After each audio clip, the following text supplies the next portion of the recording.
program is being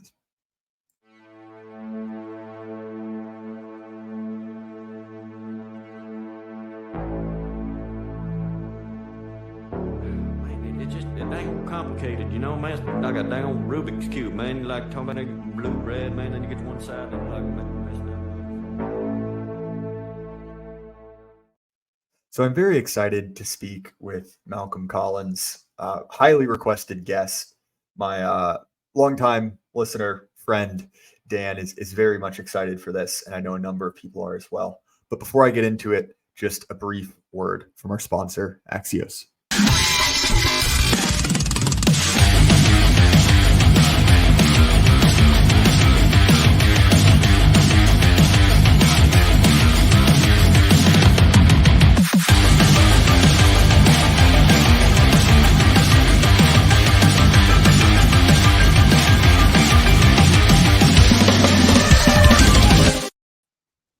All right, Malcolm Collins, welcome to the Jay Burden Show. How are you doing, man? Hello, it is so exciting to be here with you today. Yeah, I'm excited to have you on, man. I am familiar with your work. I've heard you on a number of podcasts and have read some of the hit pieces on you. But there's a chance that maybe some of my audience are not familiar with what you and your wife are doing. So if you could just kind of briefly describe who you are and why you're significant. Yeah, so there's like a bunch of layers to what we do. I mean, one, there's obviously me as a professional person, Stanford MBA, venture capital, private equity. Then there's like the front-facing version of the pro-natalist movement. This is a movement that's trying to draw attention to falling fertility rates, not exactly prescribing solutions. We're just trying to get people to realize that, our entire economic system. I remember I was talking with somebody recently, and they're like, look, it's not that bad. I mean, of course we'll need to come up with a new economic system. And I'm like, whoa. You're saying the existing economic system that the world uses is going to stop functioning? Like, that seems like that bad scenario. So we're trying to draw attention to all that. So that's like the front facing thing, right? Then there's the sort of back-facing thing, which is, realistically, this is not a solvable issue within our lifetimes, but it is an issue that the good guys can take advantage of. And through taking advantage of it, we can sort of ensure we win the game as long as we play our cards right. It's an interesting way to look at it. So let's pretend that I am completely uneducated on this topic. Explain to me, one, sort of the magnitude of the issue. Like, okay, you say that population rates are, how do you express that properly? The rate at which population rates are dropping. Okay, yes, so thank you. That's a much more direct way to express that. Yeah. So lay out that argument if you would. Are dropping rapidly. If you look at the United States, if you project forwards the fertility rate drop in the last 10 years, and we have a generation every 30 years, for every 100 Americans, there's only going to be 5.3 great-grandchildren. You can look at this in other countries like Korea, which is where I was when I first started caring about this. And it's important to look at this from other countries because we can see where we're going as the United States. We are actually sort of delayed in this process of fertility collapse, and we can explain why in a second. But at their current fertility rate, not even projecting forwards, there's only going to be 6 great-grandchildren for every 100 Koreans. And year over year, their fertility rate dropped 11.5% this last year. So it's dropping really fast, even still. 60% of their population is over the age of 40. So like there's nothing they can do now. And they haven't even freaked out civilizationally yet. And if you look at Korea, they, what was I going to say? Yeah. So people can look at Korea and they're like, okay, we can fix this problem, right? We can prevent this. So what we can do is we can like ban pornography, and we can ban gay marriage, and we can ban abortions, and we can ban immigration. And I'm like, funny that you mentioned all those things because Korea already did that. And they're like, wait, what? Yeah. Pornography is illegal in Korea, and gay marriage is illegal in Korea, and abortions were made legal like 2 years ago, and only 3% of births happen outside of marriage, and they have virtually no immigration in the country.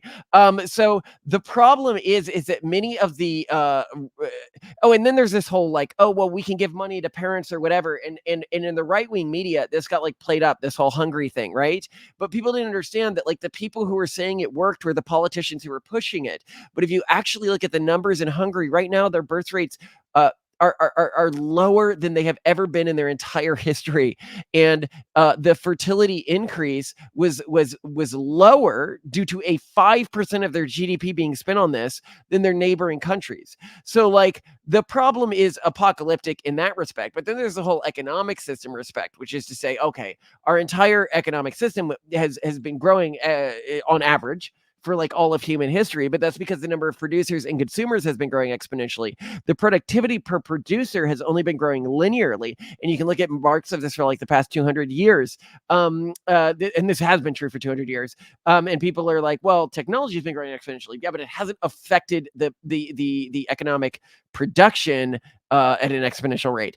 And so this means that if things stabilize or if they begin to fall down, like the economic system we've been using is broken.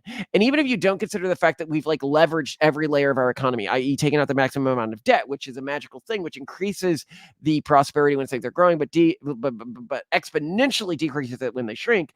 It's like not even that. Like New York at half its population doesn't cost half as much to run. You know, you still have the full sewer system. You still have the full like a the economic thing doesn't work. Okay, but then, okay, even if you're looking at this from a progressive lens, diversity of the world is imploding. Like, who has the lowest fertility rates when you control for income? You know, you're looking at groups like Native Americans, Jains, Emiratis, and then people are like, oh, you must be doing this for white people. And I'm like, actually, it turns out that the groups, when you control for income, that are most resistant to fertility collapse are conservative white Christian populations and conservative Jewish populations, which are considered white these days. Fucking who knows how the left also became anti-Semitic. But we can actually talk about that. I do know why they became anti-Semitic. So you've got that issue is just a non sequitur. Latin America is collapsing right now. They'll be below us in average fertility rate within 10 years. They fell below repopulation rate all the way back in 2019.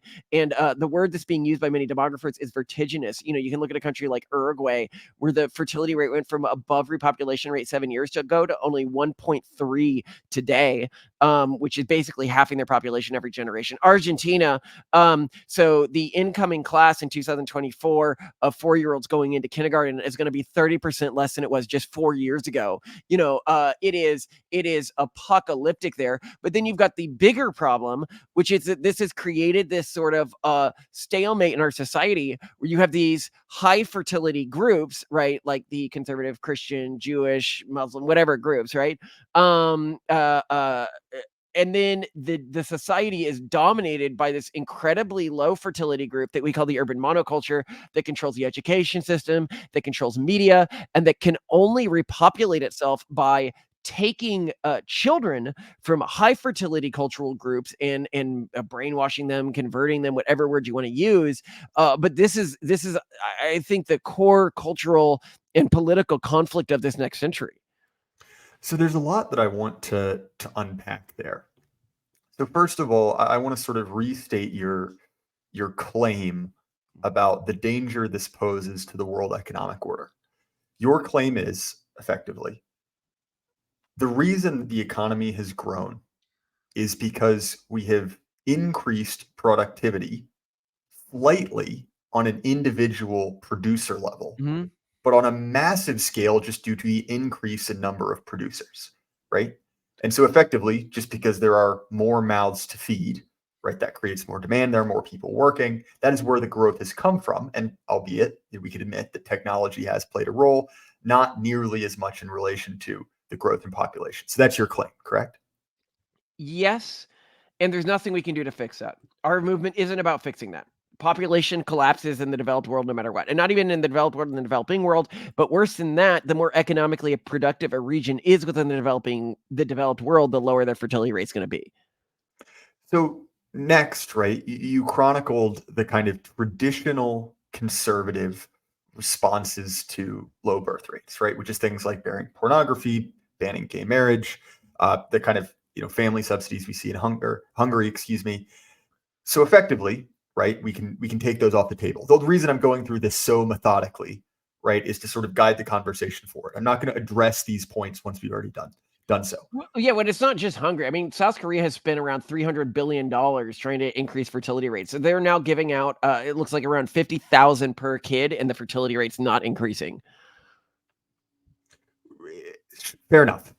So several things kind of immediately leap to mind uh, from that first kind of initial introduction, which is one, right? You mentioned that, effectively, the more economically productive your area is, the more likely it is to undergo a population crash. So one, why is that?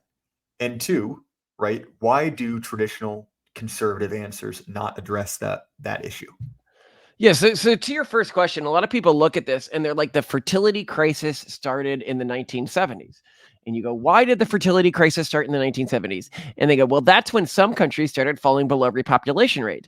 And I'm like, okay, yeah, that's when they fell below this arbitrary threshold. Not arbitrary, but it's like meaningful from a societal perspective. But when did fertility rates start falling? Fertility rates started falling 200 years ago in the 1800s at the start of the Industrial Revolution. That is the core of all of our problems. We never really figured out how to make a post feudal economic system work. We have always been exploitative. And by exploitative, what I mean is exploiting those people in the past who always invested in future generations and just sort of cutting their investment, cutting their investment, cutting their investment. Um, Sorry, what did you say? I farted, brain farted there. No, so I said that, okay, so why do the traditional Ah, conservative cities. responses? Yes. Yeah. So cities. Okay, so why aren't cities working? Okay, so and then we'll get to the traditional conservative responses if I forget it. So cities, basically the core failure of this entire system came when we moved away from the corporate model of the family. Um, the corporate model of the family. So a lot of people, when they're looking for like trad relationships, they like look to this like 1950s Hollywood version of trad, and I'm like, bro, like, do you trust what Hollywood's telling you about families today? And they're like, no. I'm like, why do you trust it in the 1950s? And they're like, because I don't know, it looks nice. And I'm like, yeah, it looks nice today too. Like that was not ever like realistic in the 1950s either. The idea of the nuclear family where the husband worked and supported an entire family at a wage labor job that started in the 1920s really and ended in the 1970s is any sort of like a mass thing. It was like a short societal experiment, and while that experiment was happening, fertility rates were collapsing. So no, that is not the solution. We need to go back to corporate family model systems, which was when the last time we don't need to go back. We can also create something new. But the last time things were stable was not when the husband was working and the wife was at home doing nothing. It was when you had these cottage home industries where the husband and the wife worked together on a company and the kids would contribute to that company. And cities are sort of where this atomization of the family is at its highest. And it's also where the urban monoculture is most strong. When I talk about the urban monoculture, I'm talking about this really religion. I mean, it pretends to not be a religion. It's like, oh no, you can be Catholic or Jewish or Muslim and progressive. And I'm like, okay, let me ask like a Catholic or Jewish or Muslim progressive a few questions. Like, what are your views on sexuality? Same. What are your views on marriage? Same. What are your views on gender equality? Same. What are your views on a relationship to the environment? Same. What is your broad general cosmology of reality? The same. What are your views on morality? The same. What do you think happens after death? The same. You have different holidays. That's not a different cultural group. You have exactly the same values across the board.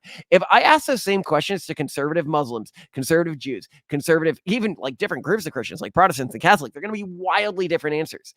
And I actually think that this is what's happened as a society is that the progressive parties have become the parties of the urban monoculture, and the conservative parties have become this sort of diverse alliance of various traditional groups, or not even traditional groups, but just like new alternative groups.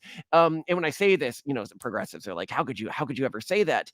And I'm like, who was the top conservative influencer last year? And they're like, Andrew Tate. And I'm like, Andrew Tate's a Muslim, right? Like, so and they're like, who's the next one? Oh, I don't know. It's fucking Ben Shapiro. Well, Ben Shapiro's a Jew, right? Like a huge diversity in the conservative circle in terms of like our actual perspectives. We're just trying to protect our family sovereignty at this point because we're so on the back foot. But okay, to your next question. It was, why aren't conservative solutions working? Conservative solutions don't work. So because of a very interesting study, Arya Babu did this, but I've also done a similar study. So I did this thing where I overlaid the abortion restrictions by European country, like a heat map of this with a fertility map. It's like basically a perfect overlap. And then Arya Babu did the same thing, but she was just looking at within Europe, controlling for income.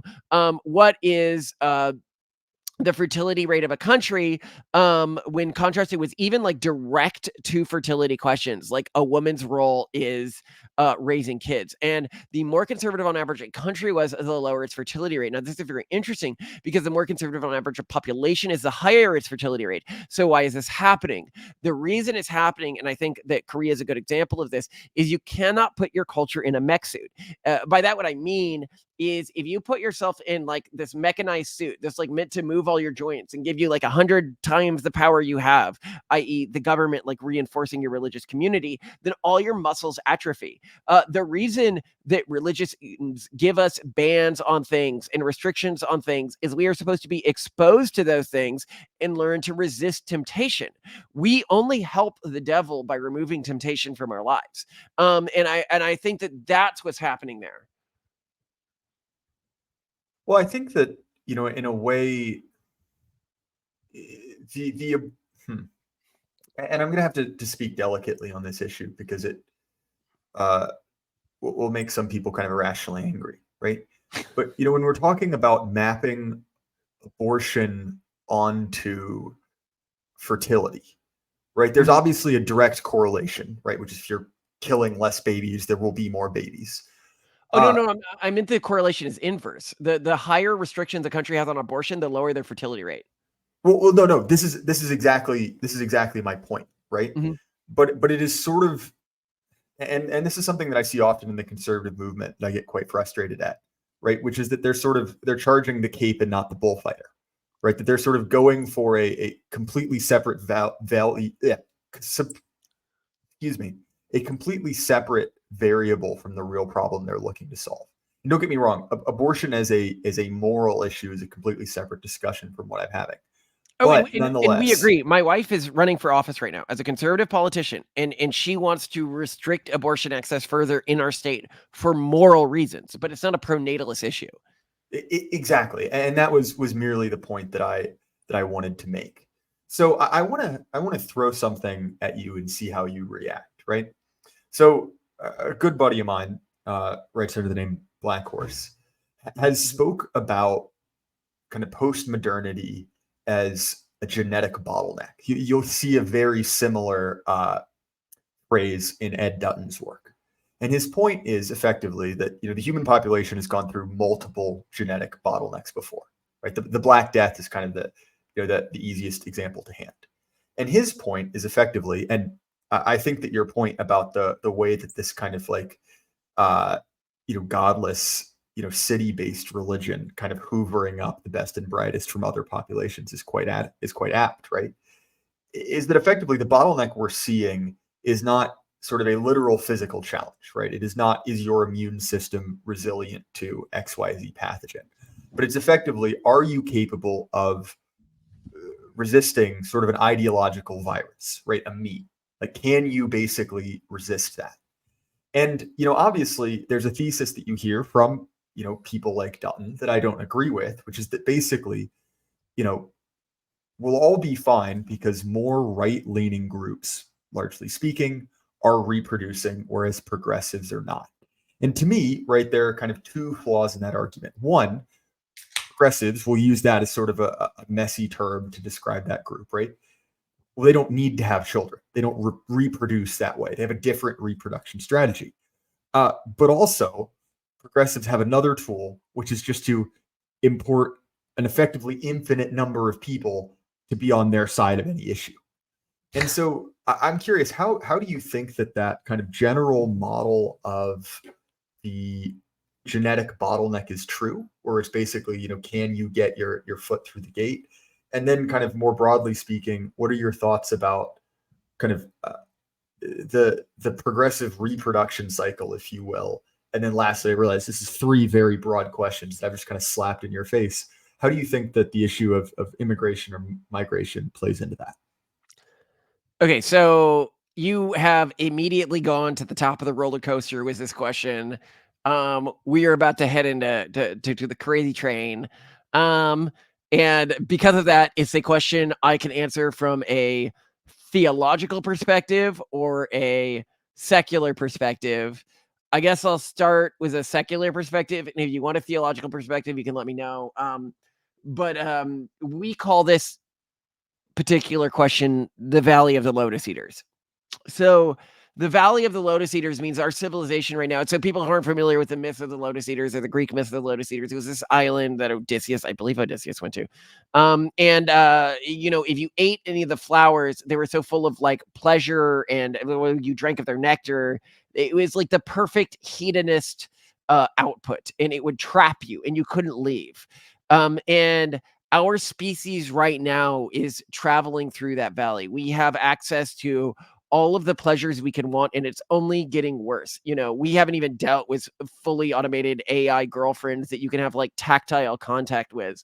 We haven't dealt with automated families yet. We haven't dealt with pods yet where people can experience all of their wildest pleasures whenever they want to. How do you motivate fertility in the face of this? Well, there are a few strategies that can get you through the Valley of the Lotus Eaters. The easiest strategy, and it's the most common today, is that people just take hot pokers and they blind themselves. Culturally speaking, they do not engage with technology. They retreat from all of the temptations. In many ways, you could say this is what the Amish or the Haredi are doing, right? They aren't tempted by this technology because they don't engage with it. And then another pathway through is extreme, and we can talk about this in a second, but I'm just going to put this aside, is extreme xenophobia and extreme totalitarianism can also get you through this, because it also helps you blind yourself without technological uh, prohibitions.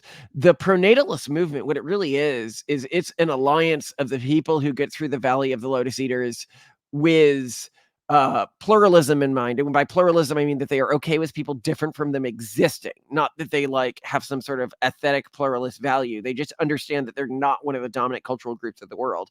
And technophilia in mind, which is to say that they will fully face this blast face on. They will get through this by finding a way to impart discipline, mental discipline to their children and spiritual fortitude to their children. So, in the full face of all these temptations, they can make it to the other end. Why is this important? Because the urban monoculture, as I have talked about it, is not a holistically negative thing for conservative groups. It has implemented what you could call sort of a Pax de Romana, a piece of the monoculture that only exists so long as it is in place, but it will not always be in place. And when it falls, those individuals who blinded themselves to get through the Valley of the Lotus Eaters will still be blind, at least for a period. They may recover their sight with the help of the friendly neighbors eventually, but the individuals with fully automated flying gun drones, there's no one else is simply going to be a threat to them. As I point out, the Amish today, as much as they fear and hate the state, the American government, they only still have their lands because the American government uses its violence to prevent other people from using their violence, from taking their guns and taking their land because they can't defend themselves. And this is why technophilia is so critical. Sorry, I went on a tangent here. What was the next question I need to ask, or was I even answering a question? No, I think that you covered it well. The last thing I wanted to get at, right, is and bringing up technology, I think is poignant. We'll get back to that. But the two things that I wanted you to address is the what I view as sort of an overly positive view, which is effectively that we can just kind of sit back on our hands, let society go how it will, because people with beliefs like yours and mine will simply, breed them out, right? As we can refer to that as the breed them out thesis. And then also how that relates to kind of the ideological, life cycle of progressive, and then lastly the kind of trump card of just importing more people into the country that think at least Mm. close enough to the progressive type. So one thing that I want to say, I actually did not know that Latin America was facing such a demography crisis. Maybe that will be relevant in your answer, but that's something I want to address as well because I actually did not know that. Yeah, so, I mean, the progressive plan of importing people is stupid. So, the pro-natalist movement, and this concerns many conservatives as well. Actually, we have a huge chunk of immigrants in our movement. Like, I'd say it's maybe 50% of the movement. Well, if you sorry, I need to take this back. If you look at the movement overall, for whatever reason, the movement's like 60 to 70% Jewish. Um, if you remove the Jewish component, it's like 50% immigrant. And people are like, why is it 50% immigrant? If you want to find people who have some sort of true iteration of Christian belief, right? That are afraid of their children being taken from them, these are immigrants, right? Like I think so often there's this like weird view of immigrants in this country that they are the people the progressives want them to be. And then the conservatives buy into this. They are, if they're coming from Latin America, mostly tradcasts. And if they're coming from places like Africa, they are either tradcasts or evangelical extremists beyond almost anything the United States could imagine. They are not friends to the progressives, and they know what's up. They are not like the first generation of immigrants. It reminds me of when America first got the Europeans to come and they were like, oh, all the roads are paved in gold and you'll be wealthy beyond all imagination. And then, like, by the time you got to like the second or third generation of immigrants, they're like, we know what's up, right?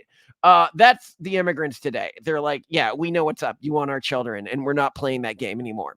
So I don't. I guess I see immigration, and this is an interesting thing about diversity, right?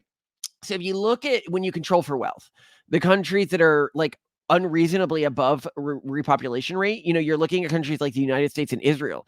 If you're looking at the countries that are like unreasonably below, you're looking at countries like South Korea that has almost no diversity.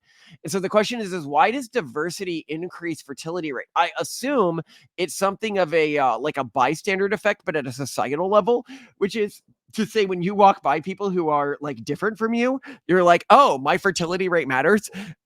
And when you don't feel that way. And so the entire like a game, the civilizational game we're playing is different now. And anything that positively modifies your group's fertility rate is in the best interest of your group. So like even if you're a white nationalist outside of the socialist issues, and don't get me wrong, that creates a major problem because they're like taking wealth from your group and giving it to other groups. I get that. That's a problem. But if you didn't have that as an issue, you would want as many different groups around your group as possible to increase your group's fertility rate. No, I also need to put on a theological cap here because I mentioned that I was going to do this before, get a little crazy. But I'd also point out that one of the things that I'm reminded by all of this is this sort of trial of the Lotus Eaters is one, do we really want the iteration of humanity that takes to the stars that ends up becoming a multi-planetary, billions of planet species to be the iteration of humanity today? I feel like it's very obvious to me that we're not worthy of that now, right? So, when I look for like a supernatural explanation, like maybe we needed some sort of a culling. And people will be like, hey, why don't you, as a prenatalist movement, like make having kids something that's like a vanity that people can like show off to their friends, right? Why don't you make it like high value? And I'm like, because I don't want those people having more kids. Like, I'm actually okay that those people aren't having kids. Like, the people who wanted pets that they could show off like fancy clothes, like it's not the worst thing that they're going extinct. But when we look at the story of Adam and Eve, what were the curses that were put on man? They were, pain in childbirth, that women would be subservient to men and lust after men, and that we would work all the days of our lives on the soil to produce food. And then some people think that death was clearly not, if you read the story, it was not one of the punishments. The death was mentioned until you die, you will have to work all the days of your life. And it's clear that that's the case because God said that if he ever ate from the fruit of the tree of everlasting life, he would live forever, meaning you only had to eat from it once to live forever, meaning that mankind didn't live forever in the garden. But anyway, what this means is that all of these punishments that I think mankind saw as just like pure curses when they were removed, because I think it's true that they've been removed today. We don't work all the day of our lives producing food. Women have epidurals now. Women are broadly the equals of men. We learned that these were not arbitrary curses, but that they were things that made humanity's lives and this intergenerational progression of humanity easier and more fruitful. And that now that we have been gifted them, like that we have overcome these curses in some respect, um we are now facing a challenge in a way harder than any challenge we have ever felt, harder than any of the tooth and blood challenges. One of the things that always gets me is when I'm in Korea and I was there and I was like, well, shit, there's only going to be like 6 South Koreans for every 100 people here today. Who's going to fill all these buildings? And I was like, it could be the Japanese, but like, no, like their fertility rate's low. Could be the Chinese, but no, their fertility rate's low. And then it just shocked me to think that the Japanese were able to motivate their people to kill, hundreds of millions of people to spread their culture, but they can't motivate them to have kids. And then somebody told me, I mentioned this and they go, well, it's a lot easier to kill someone than it is to raise a kid. And I was like, you're right. It's sort of like we've entered this next stage and next game of civilization. And it's not that everything's going to be easy. We're going to transition to this next game in a period of economic collapse. But those of us who buy into this game of humanity and pitching our cards into the future, like we are at this crucible of a period, this crux of a period where everything we do effort wise is multiplied a billion times over. There are sort of several things to get to there, right? That kind of winnowing process, that process of refinement is actually something that I've thought of myself in kind of darker moments, right? To quote the friend of the show, Thomas 777, some of you guys aren't going to fucking make it.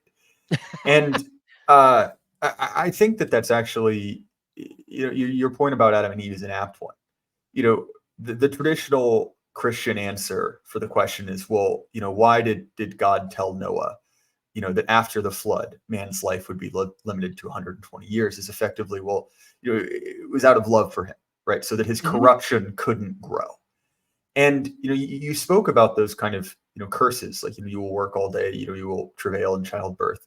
And there's sort of a paradox to that, right? Which is effectively those limitations brought meaning.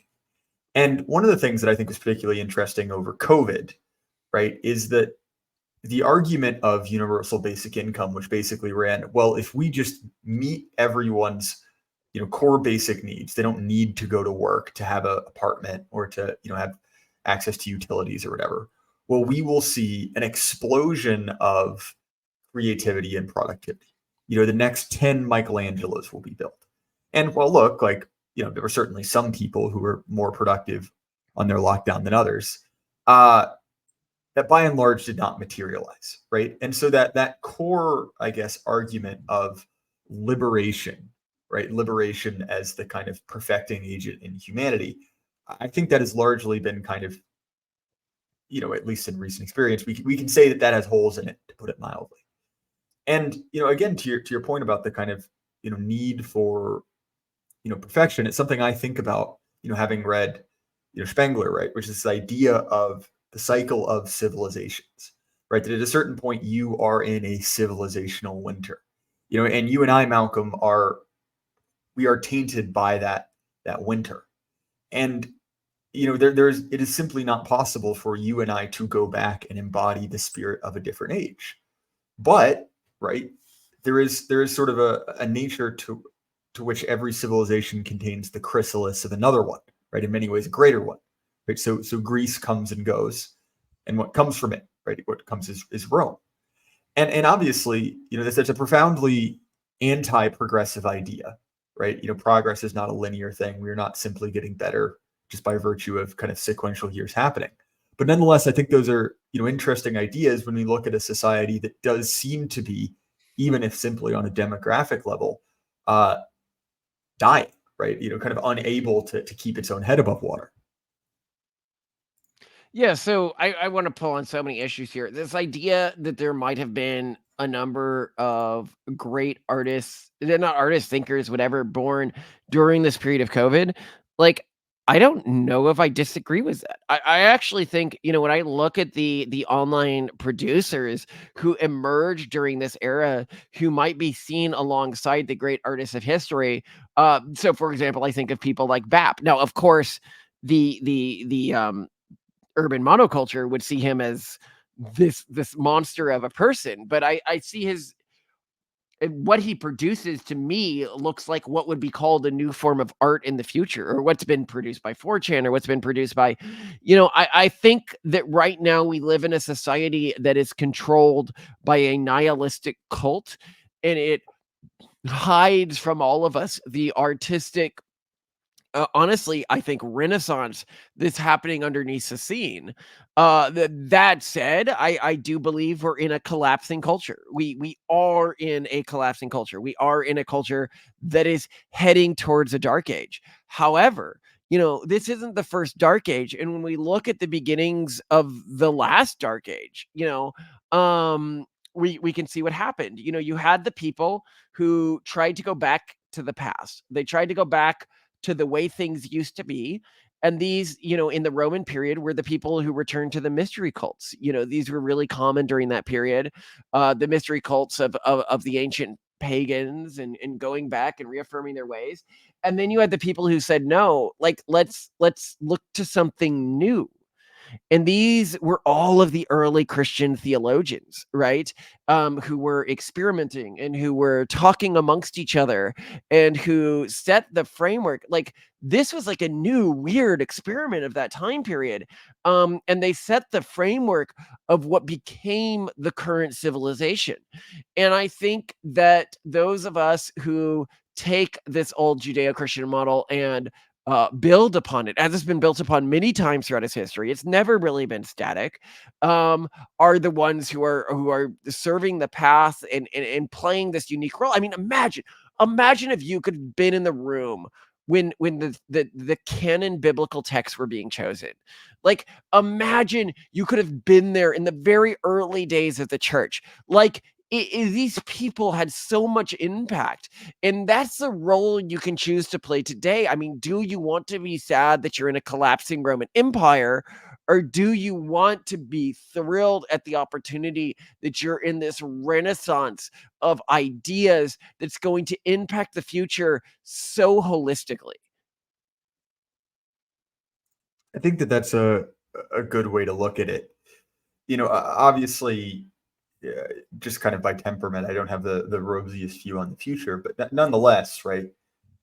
I think that there is sort of a psychological trap to fatalism, right? Which is basically, well, I've got it figured out. I know it's all over, right? To kind of paraphrase an internet meme. And so, well, one, I'm wiser for having seen it before everyone else, and then two, there's no kind of requirement for me to actually do anything.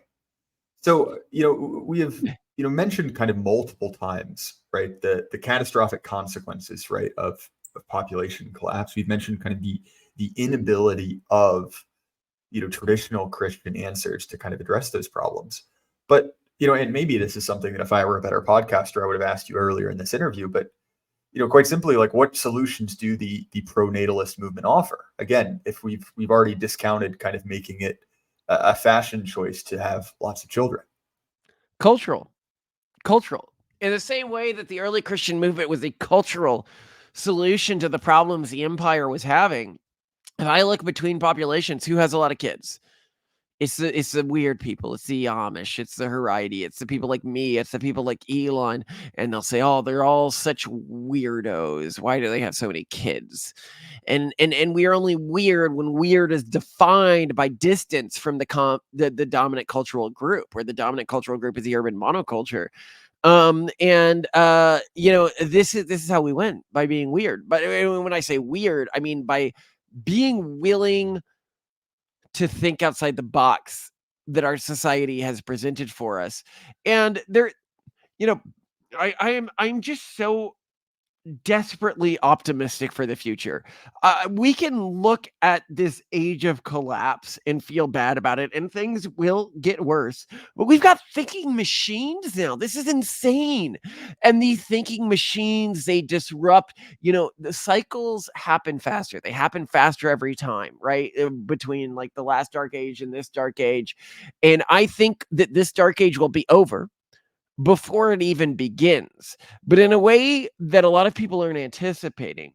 I'm been heavily involved in the venture capital, the private equity, et cetera industry. I'm involved with the, I don't know, whatever you call it, the vanguards of wealth in our civilization. And one of the things that they're all talking about now is the next Google is going to be five guys and an AI or 1,000 AIs. You know what I mean? You no longer have these giant bureaucracies forming to create the next productive enterprises. And the urban monoculture, these mimetic viruses, they specialized at spreading within bureaucracies. These individuals who are going to create the next iteration of our civilization, they are not going to be bureaucracies, and they are going to be rabidly hostile to the urban monoculture. The problem is, for the average man, is when you look historically, whenever power has been distributed to a population, you look at ancient Athens, you have the first democracy. Well, they needed the wealthy needed triremes to protect their trade routes, and triremes were manned by uneducated rowers, and so they needed democracy. You look at the Magna Carta, you had the Black Death before that, which increased the value of labor of the lowest of the classes. Right now, as I always say, I'm going to put on a Marxist hat here, and I'm not a Marxist at all, but I think that these words make sense in context, which is to say that AI is a tool that finally frees the bourgeoisie, the productive classes, from the proletariat. And by that, what I mean is that we are entering an era where humanity may be more productive than it's ever been in its history, but the productive iterations of humanity are going to have to prove their worth in their productivity. So what I sort of expect to have happen to our civilization is a splitting. I was just at this event in Silicon Valley where I was talking with all these people working on AI, like where we're going to go and all of them. Really, yeah, that makes sense. To what I call the Haven model, which is to say you have a number of, when people talk about fertility collapse, they really don't internalize how few kids the economically productive individuals of our civilization have. It is few. It is like 1 in 10. It is whittling it down to the bone. But these individuals who are high fertility and technophilic and able to engage with these technologies are likely going to coalesce into small defended settlements as soon as they need to, as soon as society turns against them, which it eventually will. They will trade amongst other settlements. So you'll have sort of caravans between havens that are protected by like AI drone swarms, whatever that looks like.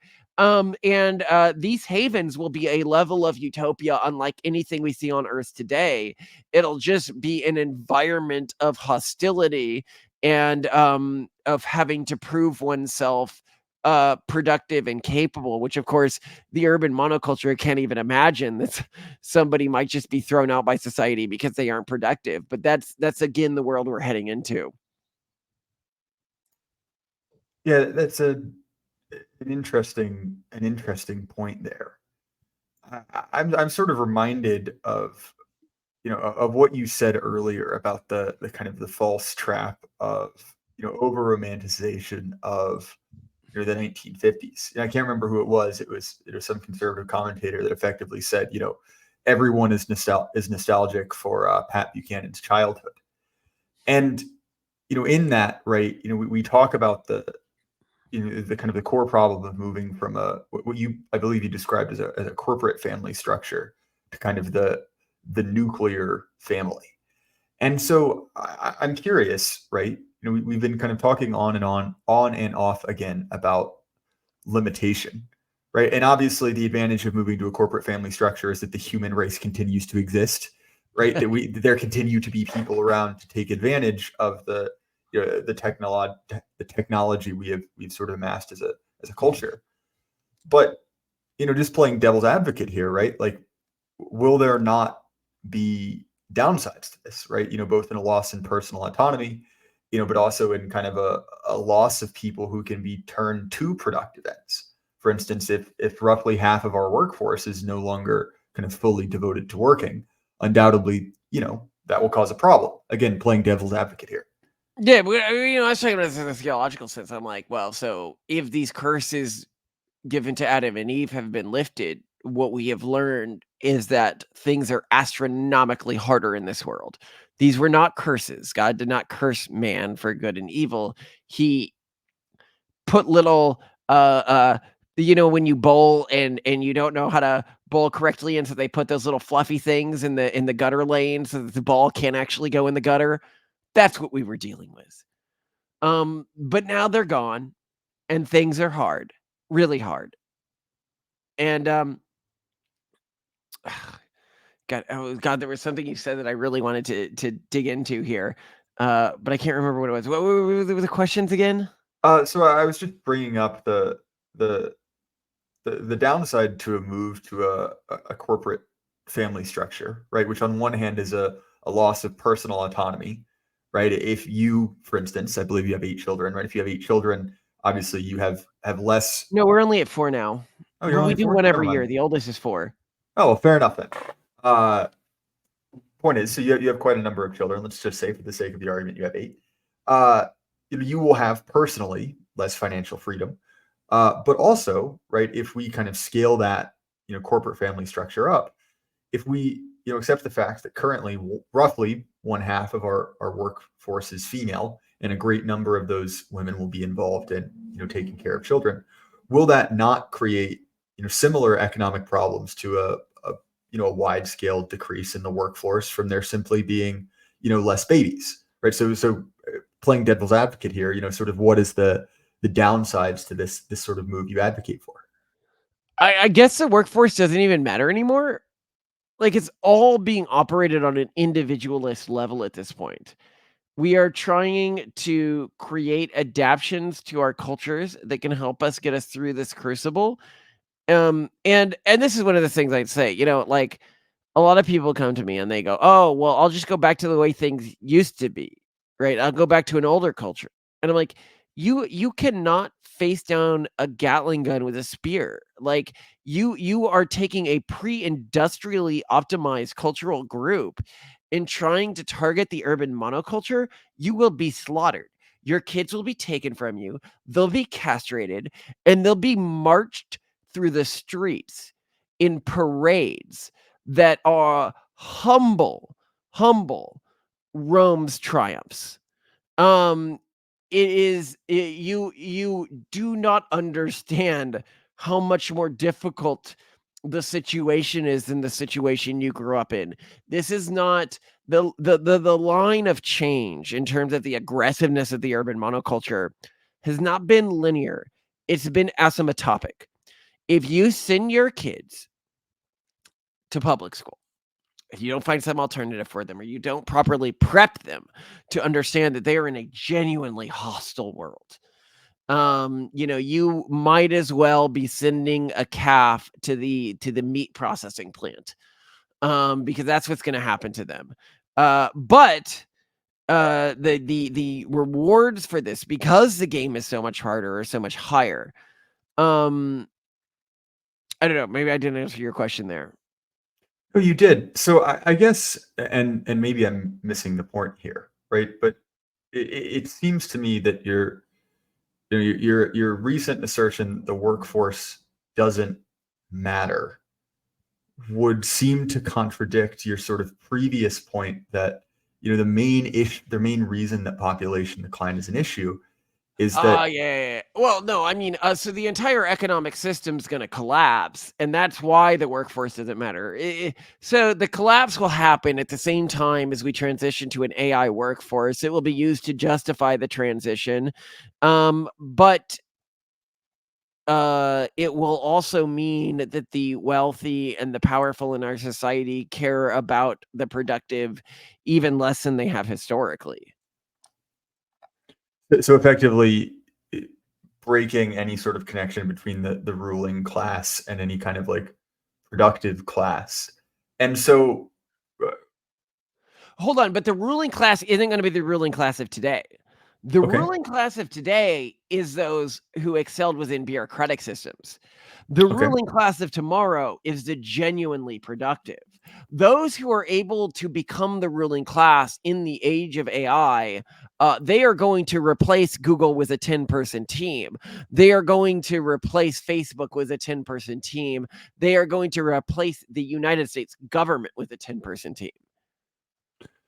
So again, since we're talking about, obviously, sexuality and kind of the formation of family, uh, traditionally, the way that women have sort of selected for partners, right, is obviously there's a certain level of genetic suitability, right? Guys who look like Quasimodo Yeah. have always had kind of a rough time of it, but also, right, it's effectively social status and competence, right?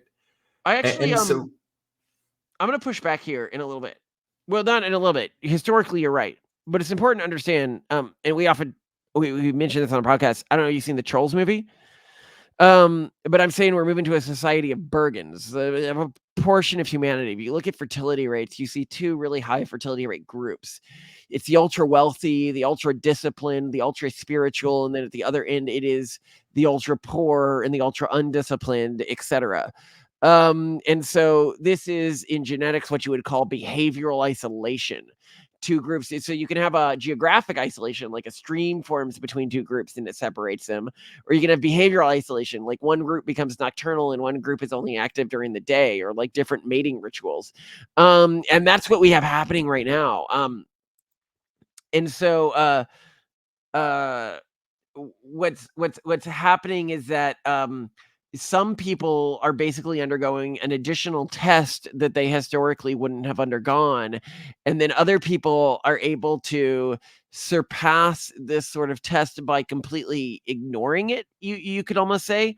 And it's leading to a very different iteration of humanity. I was walking around airports recently, and then I was in Vegas not long before that, and I was like, it's interesting to me how oh, what's the word I'm looking for here? Like phenotypically, these individuals look like a different species.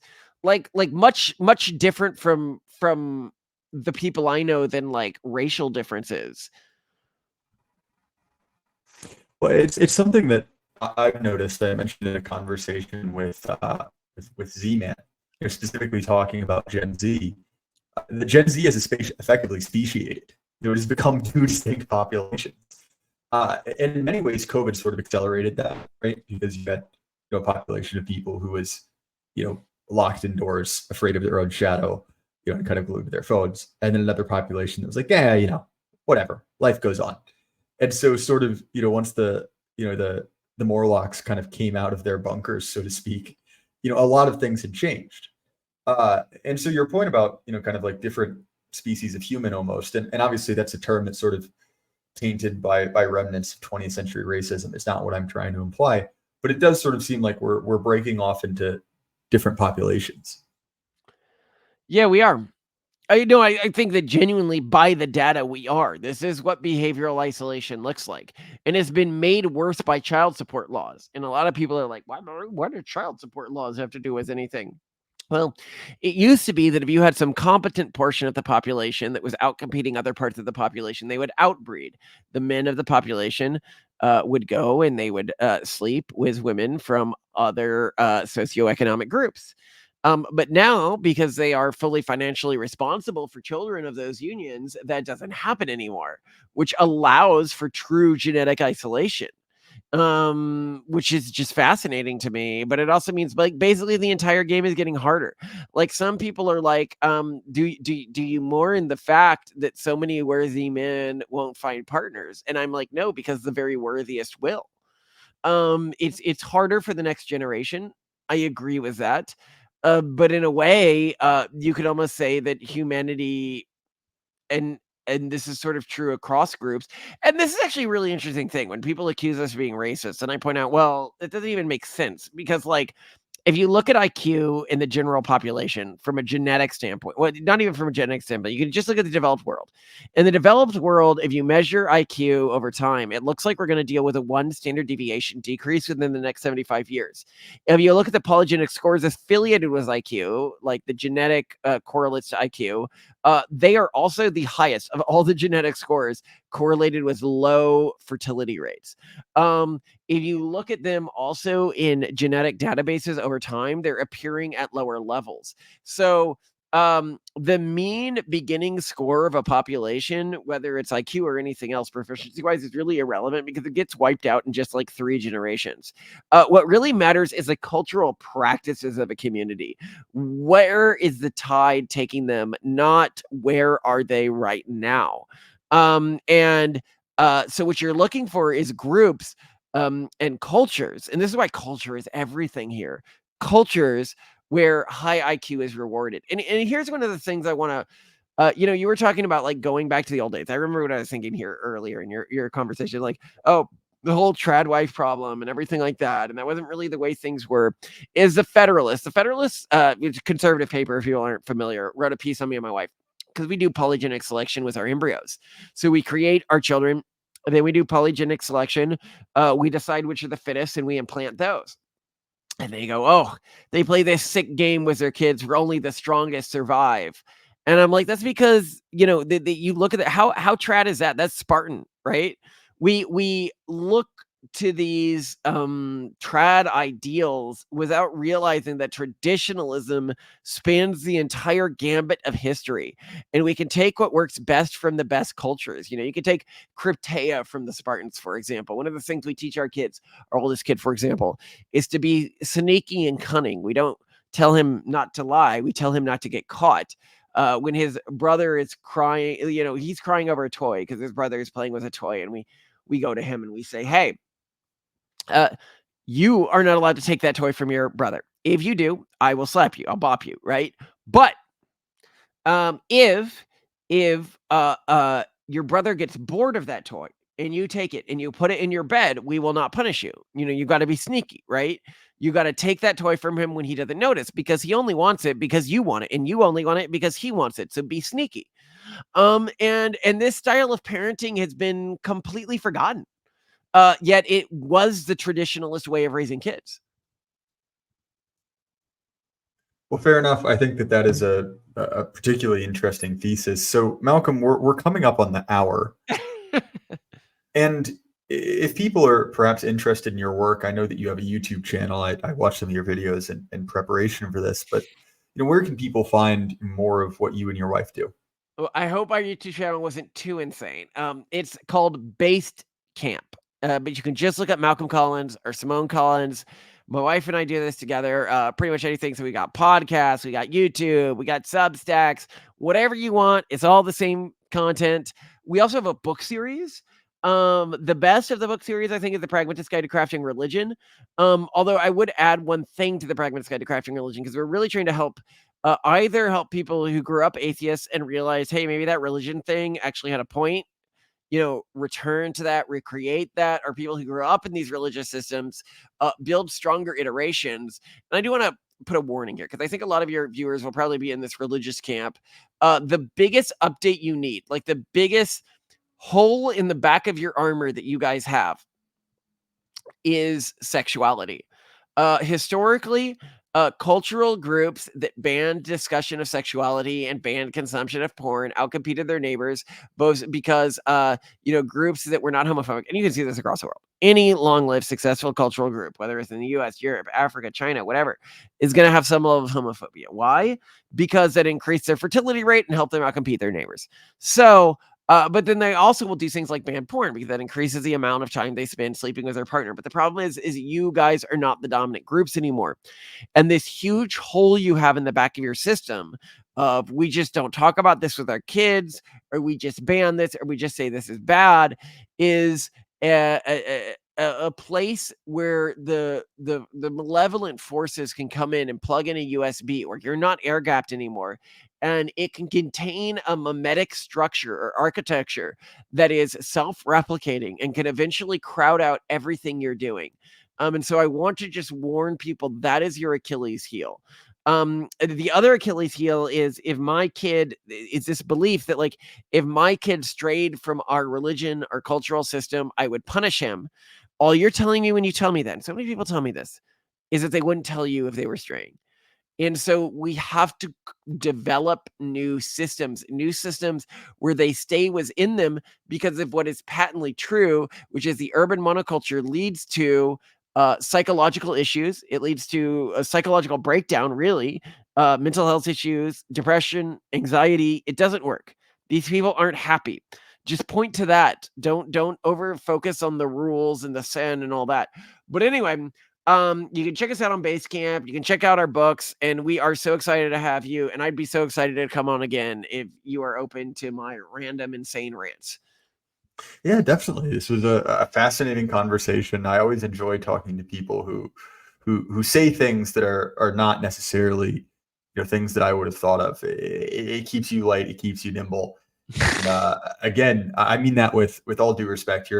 Obviously you're an original thinker and a well-read guy, excuse me. And so, yeah, I'm looking forward to it. And I'll be sure to have the links down in the descriptions for Malcolm's work. As far as my stuff, you can find the Jay Burden Show on Apple, Spotify, YouTube, anywhere you listen to podcasts. I have a Substack that I will eventually write another article for. When? Who knows? And to everyone at home, remember, keep your head up. The light can't last forever. Good night.